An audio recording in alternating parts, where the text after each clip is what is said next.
ॐ पूर्णमदः पूर्णमिदं पूर्णात् पूर्णमुदच्यते पूर्णस्य पूर्णमादाय पूर्णमेवावशिष्यते। ॐ शान्तिः शान्तिः शान्तिः। यूजीसी नेट के अंतर्गत संस्कृत 73 कोड में जो भी टॉपिक आया हुआ है उनमें से अभी हमने सर्वदर्शन के विषय में चर्चा कर रहे हैं और सर्वदर्शन में बौद्ध दर्शन का हम विचार करेंगे।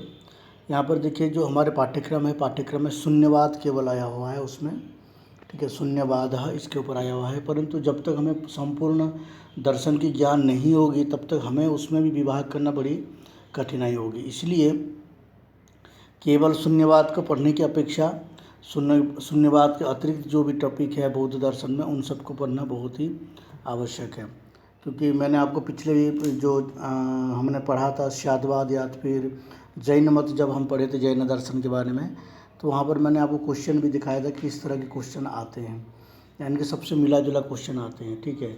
इतना तक कि सभी दर्शनों को मिला करके क्वेश्चन आते हैं। इसीलिए यहाँ पर ज़रूरी है कि पूरे के पूरे जो शून्यवाद की सिद्धांत है वो बौद्ध दर्शन के अंतर्गत है, तो पूरे बौद्ध सिद्धांतों को जानना अच्छा है। अब हम थोड़ा क्वेश्चन की ओर चलते हैं। पिछले बार जो क्वेश्चन आया था यहाँ पर ये देख लीजिए, असंप्रज्ञात समाधि ही और न आकाशो महाभूतम सप्त पदार्थः योगाचारः। यहाँ पर जो है योगाचार की बात आया है, ठीक है। तो यहाँ पर योगाचार की जब बात आया है तो यहाँ पर क्रॉस क्वेश्चन दिया है और ऊपर जो राइट साइड में 4 सिद्धांत दिया है और 4 दर्शनों के नाम दिया है। उस 4 दर्शनों के साथ इनका जो सिद्धांत है ये उसका किस दर्शन के साथ किस सिद्धांत के संबंध है ये जोड़ने के लिए कह रहा है। तो यहाँ पर देखिए असंप्रज्ञात समाधि योग में होता है, योगाचार बौद्ध दर्शन का है, न आकाश महाभूत 4 भाग मत है, ठीक है। और कौन बचा सप्त पदार्थ न्याय वैशेषिक में माना जाता है, तो वैशेषिक दर्शन में 7 पदार्थ माना जाता है। इस तरह से जब होता है, अगर आपको योग दर्शन, वैशेषिक दर्शन, बौद्ध दर्शन और 4 भाग दर्शन सभी दर्शनों के बारे में जानकारी नहीं है तो क्या हो जाएगा, आपको ये क्वेश्चन करने में कठिनाई हो सकती है। तो इस तरह के और भी क्वेश्चन आ सकता है। यहाँ तो आपको एक या 2 पॉइंट आपको मिल जाए तो उससे आप आसानी से कर सकते हैं, ठीक है। तो उसी के लिए जो है देखिए यहाँ पर जो योगाचार मत है, योगाचार मत ये दूसरे नंबर पे आया है। तो योगाचार मत किसका है, बौद्ध दर्शन का है, क्योंकि बौद्ध दर्शन की सिद्धांत हम पढ़ रहे हैं। अब आगे देखते हैं दूसरा क्वेश्चन, बौद्ध दर्शनानुसारेण हीनयान संबद्धो स्तः। बौद्ध दर्शन के अनुसार हीनयान से संबद्ध कौन है, संबंध माध्यमिक है, सूत्रांतिक है, योगाचार और वैभाषिक। ये पूरे के पूरे जो 4 संप्रदाय है ये चारों के चारों बौद्ध के संप्रदाय। अगर इसमें केवल शून्यवाद को पढ़ेंगे तो माध्यमिक को पढ़ना होगा, क्योंकि माध्यमिक ही शून्यवाद है यहाँ पर, ठीक है। शून्यवाद मत का प्रवर्तक माध्यमिक है और बाकी जो है अन्य अन्य का प्रवर्तक है। तो इसलिए जो है यहाँ पर अगर आप चारों को नहीं समझेंगे तो आंसर करना कठिन हो जाएगा। इसलिए हमने पूरे बौद्ध दर्शन को अध्ययन करने के लिए विचार किया है। अब देखिए यहाँ पर माध्यमिक है, योगाचार है, सूत्रांतिक और वैभाषिक है। इसमें हीनयान और महायान 2 होते हैं, ठीक है। महायान क्या है, महायान, हीनयान और महायान बौद्ध में होते हैं। तो हीनयान कौन है, सूत्रांतिक और वैभाषिक है।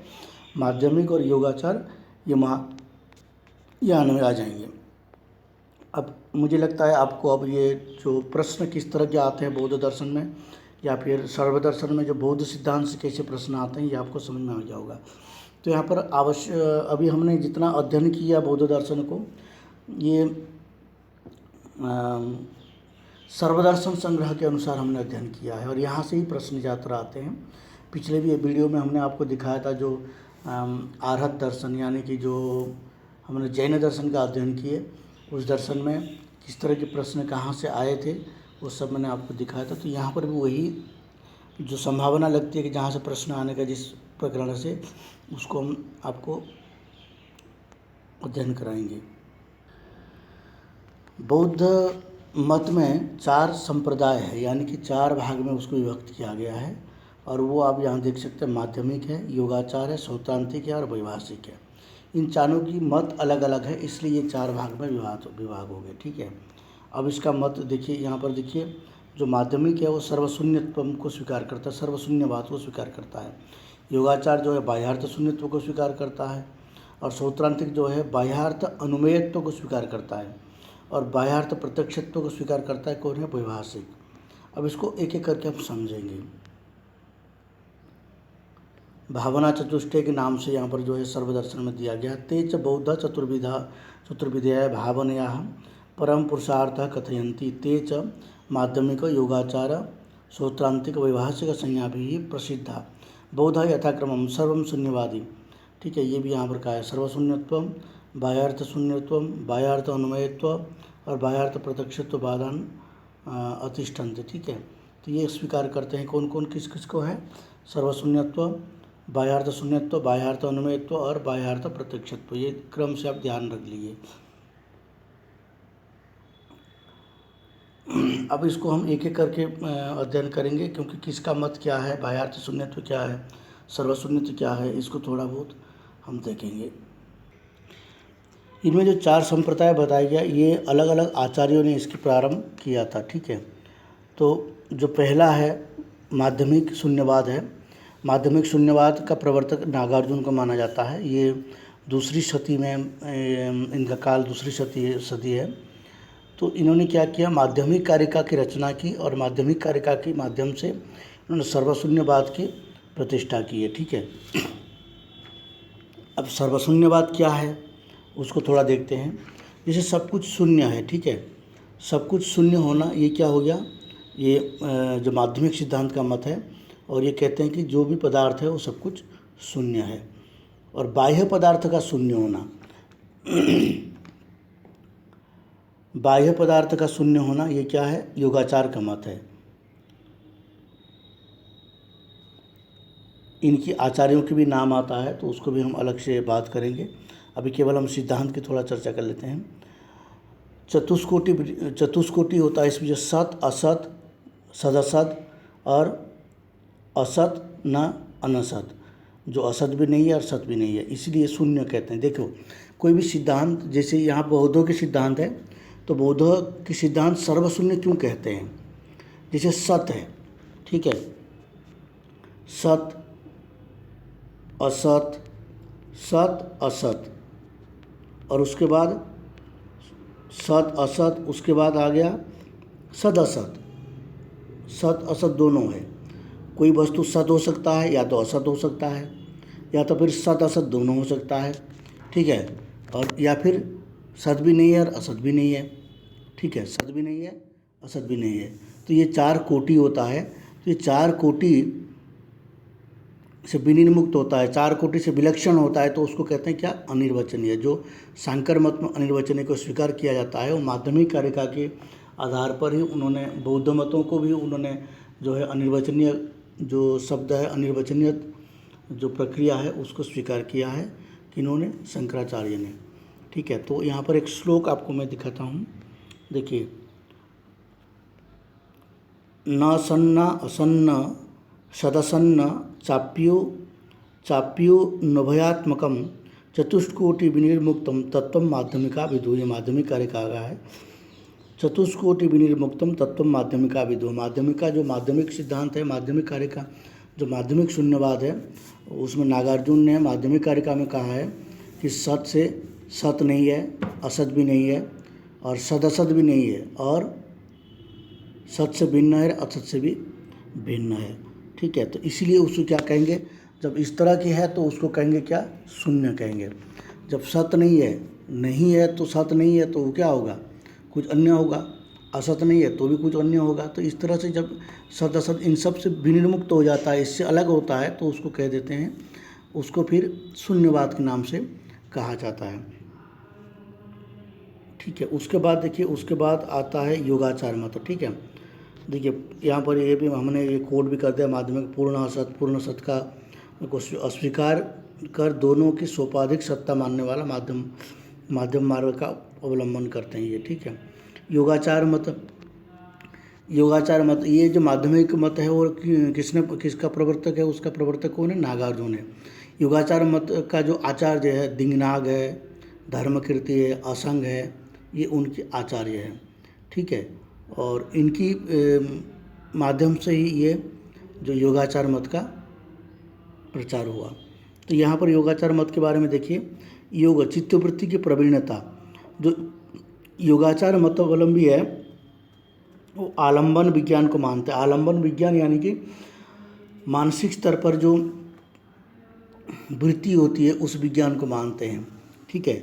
इसलिए ये ज़्यादातर ध्यान आदि में प्रवृत्ति होती है इनका। चित्तवृत्ति निरोध जैसे योग में बताया गया, विपासना आदि इनका प्रक्रिया होता है, तो उससे ये योग की प्रक्रिया को अपनाते हैं, तो इनका हो जाता है योगाचार मत के अनुसार ये है। और मानसिक सत्ता जो मानसिक वृत्ति होती है उन वृत्तियों को निरोध करना भी इनमें प्रक्रिया है। मन के द्वारा गृहीत सभी पदार्थ जो है धारणा मात्र है, मानसिक धारणाएं है। जैसे कोई पदार्थ का स्वीकार किया, जैसे आपकी प्रत्यक्ष दृष्टि हुआ किसी वस्तु के साथ, किसी पदार्थ के साथ, जैसे मोबाइल है, कंप्यूटर है, इसके बाद बुक्स है, इसके साथ आपका प्रत्यक्ष संबंध हुआ। परंतु प्रत्यक्ष संबंध होने पर भी एक मानसिक वृत्ति है, ठीक है। जो मन का वृत्ति है वो चक्षु के माध्यम से जाकर के पुस्तकाकार बन गया, ऐसे कहा जाता है ना।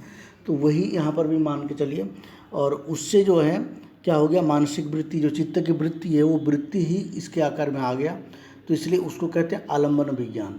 जो मानसिक वृत्ति है वही वृत्ति ही पुस्तकार में है, अलग से कोई पुस्तक पदार्थ नहीं है। इसलिए जो बाहर जो कुछ भी दिख रहा है, बाह्य जो पदार्थ है, जो पुस्तक है बाहर में, वो पुस्तक वास्तविक में है नहीं, वो वृत्ति ही है, पुस्तक के रूप में वृत्ति ही है। तो इसलिए वो वृत्ति किसका है, विज्ञान का है, आलंबन विज्ञान है। मन का वृत्ति है, चित्त का वृत्ति है, तो इसीलिए वो वृत्ति बाहर जाता है तो वो दिखाई देता है वस्तु के रूप में, परंतु वहाँ वस्तु है ही नहीं। इसलिए इसको कहते हैं कि बाह्यार्थ शून्यत्वम। बाह्य में अर्थ जो पदार्थ है, बाह्य में जो अर्थ पदार्थ है वो शून्य है, वो है ही नहीं। फिर क्या है, फिर वो सब कुछ अपने वृत्ति है, ठीक है। और उसके बाद आ जाता है सौत्रांतिक।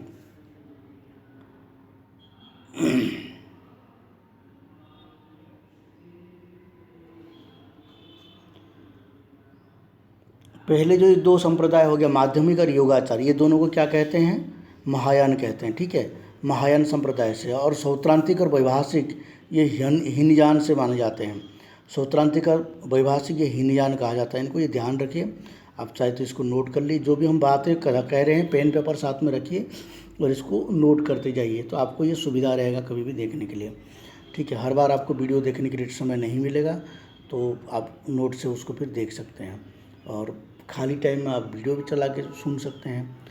देखिए, पढ़ने से सुनने में ज़्यादा जो है स्मरण रहता है, इसीलिए इस मेथड को आजकल बहुत ही अपनाया जा रहा है। जो टीचिंग में ये दृश्य श्राव्य मेथड, इसको बहुत ही अपनाया जा रहा है इसी कारण, क्योंकि केवल पुस्तक पढ़ने की अपेक्षा अगर आप सुनते हैं तो उसमें आपको ज़्यादा समझ में आता है और वो दिमाग में रह जाता है। अब देखते हैं सौत्रांतिक मत है। सौत्रांतिक मत, जो सौत्रांतिक बौद्ध है वो कहते हैं कि जो भी पदार्थ है वो कैसे है, बाह्यार्थ अनुमेयत्व में। जो बाह्य जो पदार्थ है, अर्थ यानी कि पदार्थ, बाह्य जो पदार्थ है वो अनुमेयत्व है। कैसे अनुमेयत्व है, ये कहते हैं कि जो हमारे जो भी ज्ञान होता है उसमें एक विषय होता है, एक चित्त होता है और इंद्रियां होता है, और इसकी सहायता से उस तत्व का प्रकाश, उस तत्व को प्रकाश करने वाला विज्ञान होता है।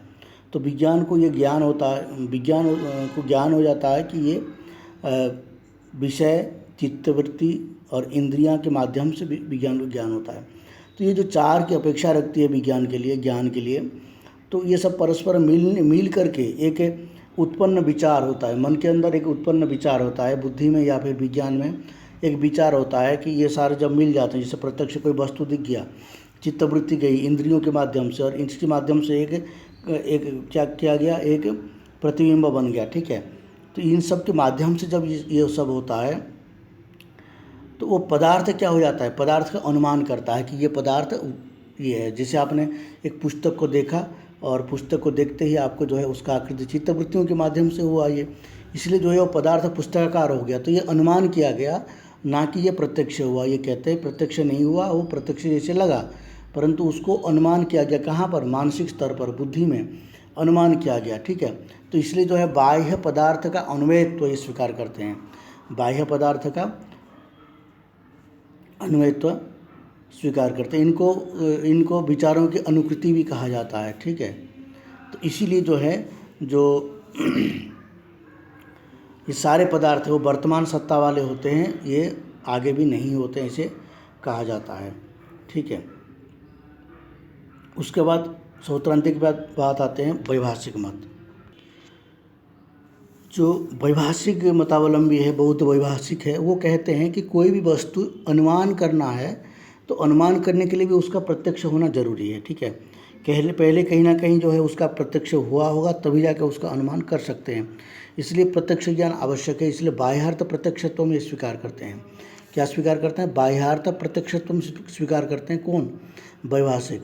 तो ये प्रश्न आपको आ सकता है, जैसे हमने यहाँ पर ये कैटेगरी बया माध्यमिक है, सर्वशून्यत्वम, योगाचार बाह्यार्थ शून्यत्वम, सौत्रांतिक बाह्यार्थ अनुमेयत्वम, वैभाषिक बाह्यार्थ प्रत्यक्षत्वम, इस प्रकार की इन चारों कोड को दे करके आपको ये आगे पीछे करके भी पूछ सकता है कि इसको सही करो, ठीक है। जैसे प्रश्न आया था पहले इसी तरह की, तो आप इस तरह के प्रश्न भी यहाँ बना सकते हैं। और हम लोग के जो टेलीग्राम ग्रुप है, आप वहाँ पर भी ऐसे प्रश्न बना सकते हैं, ठीक है। इस तरह के प्रश्न आप बनाएंगे तो आपका भी क्रिएटिविटी बढ़ेगी, और साथ में आपको किस प्रकार की आगे प्रश्न आएगा ये भी एक बहुत अच्छा सुयोग मिलेगा सोचने के लिए। जब तक आप सोचेंगे नहीं तब तक आपका दिमाग खुलेगा नहीं, फिर प्रश्न करना, आंसर करना कठिन होती है, ठीक है। इसलिए आपको हम इस तरह से अध्ययन कराते हैं ताकि आप प्रश्न करना सीख जाएं, प्रश्न लिखना सीख जाएं, प्रश्न बनाना सीख जाएं, तो उससे बहुत ही लाभ होता है प्रश्न बनाना सीख जाएं तो। बौद्ध सिद्धांत का एक विशिष्ट मत है क्षणिकत्व, ठीक है। बौद्ध कहते हैं कि जो कुछ पदार्थ है, जो कुछ भी है, वो सब कुछ क्षणिक है, ठीक है। इसीलिए यहाँ पर तत्र क्षणिकत्वम नीलादि क्षणानाम, यहाँ पर देखिए तत्र क्षणिकत्वम नीलादि क्षणानाम सत्वेन अनुमातव्यम यत् सत् तत्क्षणिकम यथा जलधर पटलम संतश्चामि भावा इति। यत् सत् तत्क्षणिकम, जो कुछ सत है यानी कि जो कुछ सत्ता, जो कुछ दिखाई देता है उससे कहीं ना कहीं सत्ता होता है, ठीक है, इसलिए वो दिखाई देता है। यत् सत् तत्क्षणिकम, जो कुछ भी है वो सब कुछ क्षणिक है। क्षणिक यानी कि प्रथम क्षण वृत्तित्व कहते हैं जिसको। जैसे आप न्याय पढ़े होंगे तो न्याय में तृतीय क्षण वृत्तित्व होता है। उसमें क्या होता है, जैसे कोई भी पदार्थ उत्पत्ति होता है, उसके बाद एक क्षण रहता है, फिर दूसरे क्षण, प्रथम क्षण में उत्पत्ति होता है, दूसरे क्षण में स्थिति होता है, और तीसरे क्षण में उसका हो जाता है नष्ट, ठीक है। इसलिए तृतीय क्षण वृत्तित्व कहते हैं वहाँ यहाँ इसी प्रकार जो है यहाँ पर जो है प्रथम क्षण वृत्तित्व कह सकते हैं, या इसलिए इसको क्षणिकत्व कहते हैं। जैसे घट उत्पत्ति हुआ, उसके बाद इसी मत का जो है जैन दर्शन में खंडन किया गया था क्षणिकत्व का, ठीक है। तो यहाँ पर क्या कहते हैं, जो बौद्ध है वो कहते हैं जो कुछ भी है वो सब कुछ क्षणिक है। जैसे सत, जो पदार्थ दिख रहा है वो क्षणिक है, यानी कि इसका खंडन वहाँ पर किया गया था। और यहाँ क्या कहते हैं कि जो कुछ पदार्थ है उत्पत्ति हुआ, नष्ट हो गया एक क्षण के बाद, ठीक है। इसीलिए वहाँ पर हमने स्पष्ट रूप से आपको बताया था कि ये सिद्धांत का वहाँ खंडन कैसे किया गया था, कि अगर कोई वस्तु वहाँ पर 4 प्रकार के दोष भी हमने दिखाए थे कि 4 प्रकार के दोष होता है बौद्ध सिद्धांत की क्षणिकत्व को मानने के लिए, ठीक है। परंतु यहाँ पर बौद्ध सिद्धांत वाले क्षणिकत्व को स्वीकार करते हैं, क्योंकि जो वस्तु उत्पत्ति होता है उसके बाद वो नष्ट हो जाता है, इसलिए क्षणिकवादी भी कहलाते हैं। परस्पर विरोधे ही न प्रकारांतर स्थिति नैकतापि विरुद्धानाम। यहाँ पर कहते हैं जलधर पटलवत्, जैसे जलधर यानी कि जो मेघ बादल होता है, वो बादल जैसे दिखाई देता है और कुछ क्षण के बाद उसका कुछ आकृति बदल जाता है। तो इसलिए क्योंकि वो आकृति प्रत्यक्ष मतलब एक निश्चित काल तक रहने वाला नहीं होता, इसलिए उसमें परिवर्तन आ जाता है। तो जो बादल आपको दिखाई दिया था, एक क्षण के बाद वो बादल बदल जाता है। तो उसी तरह यहाँ पर ये कहते हैं कि सभी पदार्थ इसी तरह जो है क्षणिक है। इसके ऊपर एक बहुत बड़ी प्रसिद्ध श्लोक है, ये कहाँ का है ये तो नहीं पता, यहाँ पर टिप्पणी में दे रखा है।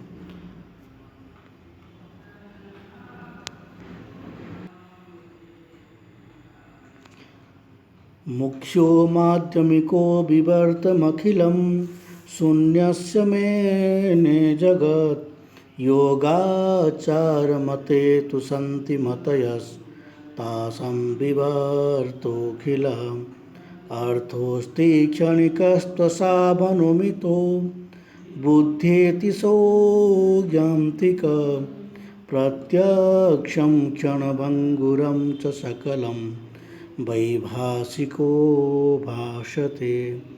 ये बहुत प्रसिद्ध श्लोक है और इसमें भी वही कहा गया है कि जो शून्यवाद है वो किसका है, प्रत्यक्षम क्षणभंगुरम च सकलम वैभाषिको भाषते।